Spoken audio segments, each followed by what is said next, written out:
السلام عليكم ورحمة الله تعالى وبركاته. مرحبا بكم معايا في هذا الفيديو جديد ونهار جديد. كنتمنى تكونوا بخير.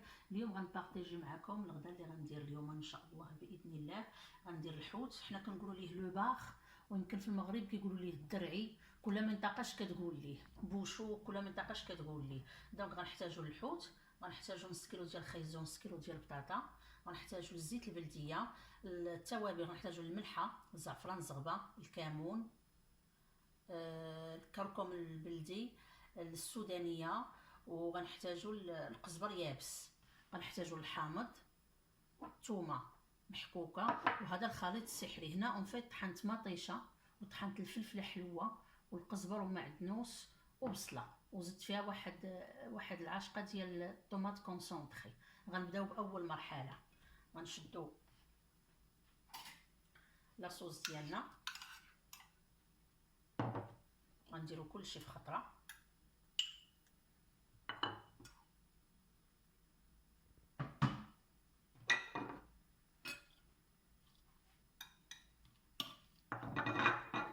وغنديرو شويه الماء، ما غنديروش الزيت في الاول باش الحوت ديالنا يشرب الإقامه.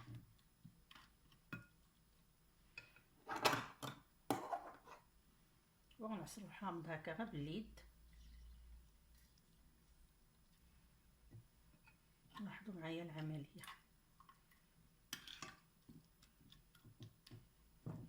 وكنأكد على هذه القضيه، ما ديروش الزيت في الاول باش الحوت ديالكم يشرب الإقامه.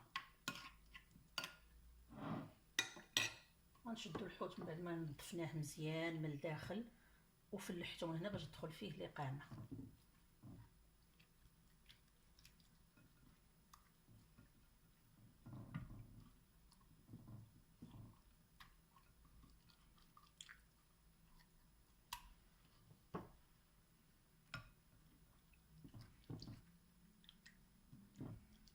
هانتوما لاحظتوا راه كندير فيه حتى الثومه صينه كنخشيها فيه،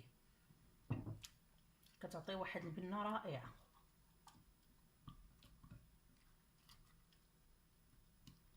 وغنديروه على جنب، نخليوه هكا يترقد، ما نزيدو لا زيت لا والو دابا، ونخليوه يترقد ونرجع معكم من بعد.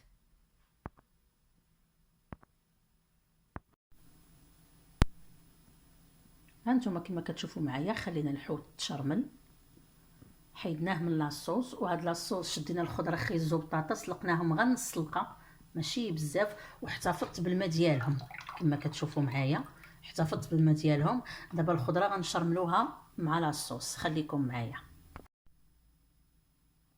هانتوما ابخي ديك الخضره شرملتها بديك الشرموله اللي بقات في الاول، زدت عليها شويه الزيت البلديه اللي بقات، زدت عليها شويه الماء من هذاك الماء اللي سلقنا فيه، اللي قلت لكم غنحتفظ به ديال الخضر باش طيب في داك الماء ديالها. يا بخي زوقنا البلاطو ديالنا، كيبقى الزواق اختياري. ودابا غنشعلوا الفرن على درجه 200 درجه، وغنديروا الحوت ديالنا يطيب. وها الشكل النهائي ديالنا ديال الطبق كما كتشوفوا معايا. درت معاه البارباشلاضه وزعيليكه. ايوا كنتمنى الطبق يكون عجبكم، وكنتمنىكم تجربوه. ما تبخلوش عليا بلي لايك والبارطاج. نهاركم مبروك وبالصحه، واللي كتوحم تسمح لينا. السلام عليكم.